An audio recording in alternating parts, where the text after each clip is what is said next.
ГСП онлайн. Городские новости сейчас.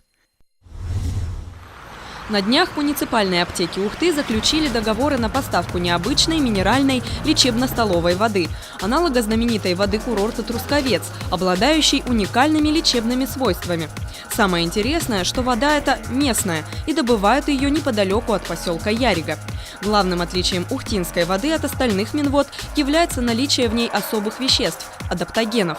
Адаптогены – это вещества, которые тренируют наш организм. В силу того, что они вызывают в организме определенные реакции, как внешний фактор, они запускают определенные реакции. Понятие ввел в 60-х годах советский профессор Лазарев. Он обратил внимание, что некоторые вещества могут стимулировать защитные силы организма. Организм становится более устойчивым, естественно, более здоровым. Длительное употребление такой воды повышает устойчивость организма, что подтверждено клинико-физиологическими наблюдениями.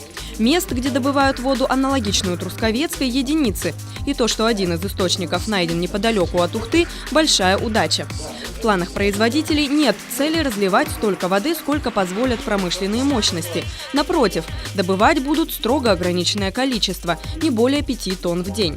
Это связано с тем, что особая минеральная вода должна пройти определенные фазы структурных изменений, проще говоря, настояться, иначе упадет качество продукта.